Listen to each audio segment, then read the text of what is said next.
I saw Agents of S.H.I.E.L.D. was back tonight, but then I was in for a shocker. I missed episode 11. But that's okay. This is one of those shows that can't be too hard to pick up on. Oh my god, what happened to Yo-Yo? Welcome to the heart of the stories we tell. My name is Rob, and tonight I will be reviewing Episode 12 of Agents of S.H.I.E.L.D. The Real Deal. And I'll be honest, Agents of S.H.I.E.L.D. this season has been the real deal.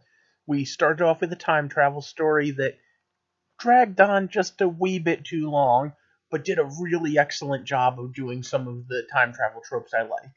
And last year we still had all of the cool Ghost Rider stuff, and now that's coming back to roost now. I'm still hoping for a Ghost Rider Netflix series. I even said as much in my Ask Me Anything video. And oh man, that opening sequence, I loved the little thing. I think it went all the way from season 1 all the way to the most recent season. I'm not 100% sure because I didn't notice for sure until the season 2 monologue thing. But alright, so what do I do here? I take apart stories, I examine how and why we tell them, and then I have theory videos, and I have Throwback Thursdays, and I have reviews like this. If that sounds interesting and you want to see more, click subscribe. But for right now, we're going to talk about Agents of S.H.I.E.L.D. And, alright, I got caught up in the previously on Agents of S.H.I.E.L.D. relatively easily. But, this is crazy. Like, the plot's kicked up into overdrive, and I've heard a rumor that's half confirmed that this is their last season, and if so, they're really going out with a bang. Or, well, a rip in space time. Let's throw this up there. So once again, it's stop. Spoiler time. So we didn't really know the full extent of the deal that was made with the Ghost Rider. Now, I'm really hoping that, like I said, we get to see Ghost Rider more. I really wanted to see him get his own Netflix series. But Coulson did something, and that's where this episode really starts off. The whole cast is pretty much eating itself alive and falling apart. They're inside the lighthouse with what Fitz calls the fear dimension bleeding through. Remember in the future, Caius was there, and so too was Enoch, and they were explaining only the very basics. The fact that the world was destroyed by gravitonium or gravity or some variant thereof. And in order to avoid a time paradox, they tied themselves through a prophecy to allow themselves to come forward and somehow make slight changes, multiple incarnations, leap after leap after leap, hoping to perform a sawtooth snap and not an infinite loop. Now, the end jump is the perfect scenario. A to B, back to A, to the new B. But the sawtooth snap that takes a little longer is the way that Agents of S.H.I.E.L.D. is going. And last time, before we got sent back, we had Yo-Yo talk to herself, and that Yo-Yo was missing her arms. So I guess that so too is our Yo-Yo now. I totally have to go back and watch that badass episode, I guess. The whole team is eating itself apart over who's going to risk their lives. And of course, Coulson says it's him, and May says it's her, and then Daisy says it's her, and pretty much the whole team is like, no, I'll be the one to fall on my sword. Because all of them are big damn heroes. But Coulson says it has to be him, and at first no one understands why. And then he explains the deal, the fact that he's dying. Well, he almost passes out first, but whatever. And then Daisy's all like, I can't do it without you. And she's right. Or at least partially. He found her in an alleyway, in one of the funniest scenes in season 1, when they slide open the door and she's in there hacking. And since then, he's believed in her. Since that very first couple episodes when people were calling her a Mary Sue. But you know what? I think she's more than earned it. And I love the character of Quake from the comic, even though this character isn't exactly the same. She's still pretty awesome. But the entire hole into the fear realm starts kicking up a notch. We have all sorts of creatures running around. And Fitz and Simmons even run into a robot version of Simmons that tries to suffocate Yo-Yo, which I have to say, seeing the LMDs again was kind of cool.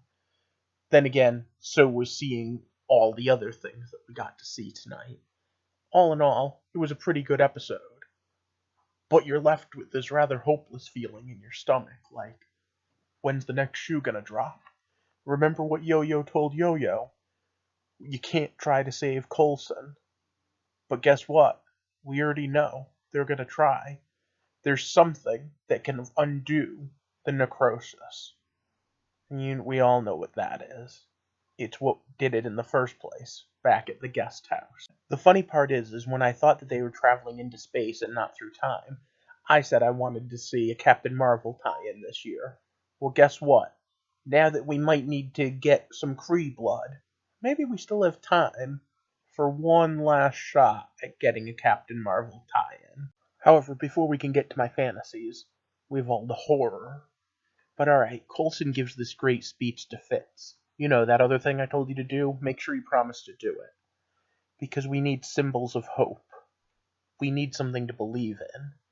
And that's kind of what S.H.I.E.L.D. has always been supposed to be.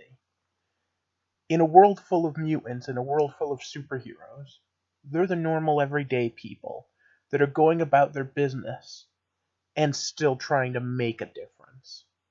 They're what happens when Nick Fury or Maria Hill or Agent Phil Coulson or the Cavalry or Fitz and Simmons go out of their way to try to help in a world that they are in no way, shape, or form prepared to help. And when Coulson gets to the bottom floor, Deathlock is waiting for him. Well, Mr. Peterson. You know, I wasn't reviewing shows when the first season came on, but I loved the idea of using Deathlock, and I loved the way they did it. The Deathlock technology captures you right before death. The fact that it had gamma radiation, the super soldier serum, and the Extremis formula all built in, plus cybernetic upgrades, it was pretty awesome. In fact, I really felt like I would have liked to have seen him make the upgrade into the movies back then. But that was before I had long since given up hope of there being a crossover. But every time he showed up since, I always felt like it was such a great comic book nod. He was such a great character, and he wasn't the original Deathlock at all. But he was just so awesome.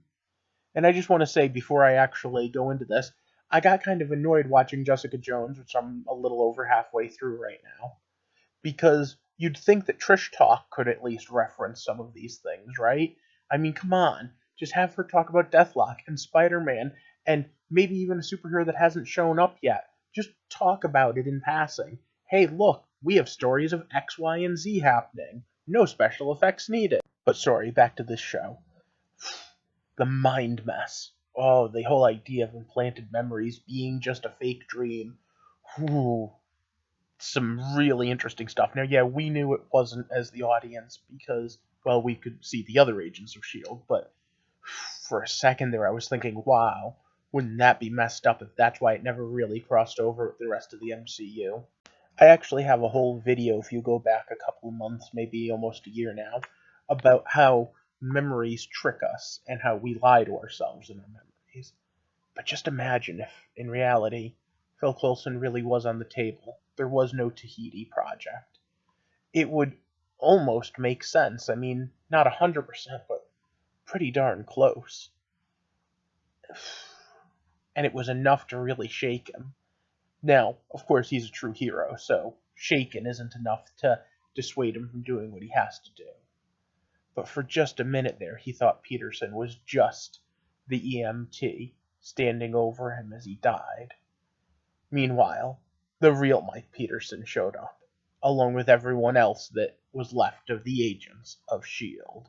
And now, as we rocket towards the end of this season, and possibly the show, because like I said up top, I've heard rumors that this might be the last season. It's just possible that we're rocketing towards a huge confrontation. I was sad to hear them say that Deathlock wasn't sticking around because he rolls solo. But then that led to the most amazing part of the episode. The wedding where he gets to be part of the comic relief. But the wedding that we all had to know was coming. All the way back in season 1, I thought these two made such a cute couple and had so much going on.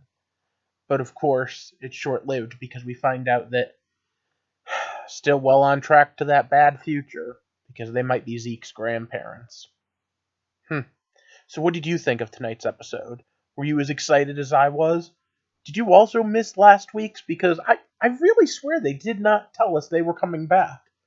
Alright, well, let me know down in the comment section, and next week we'll talk about whatever it is you comment. For now, if you could give me a like, a share, and of course, subscribe to join our little community here. Because what I want to do is I want to talk about Agents of S.H.I.E.L.D., especially if this is the last year. I want to talk about all the great things they did, all the blah things they did, the fact that we're finally rid of Ward, who was an amazing character off and on, the fact that at the end of the day, Coulson was the heart of the MCU, and he got stabbed through it. And now, Coulson's dying. Right before Infinity War. I hope you have a good night, and thank you for walking with me through the heart of the stories we tell.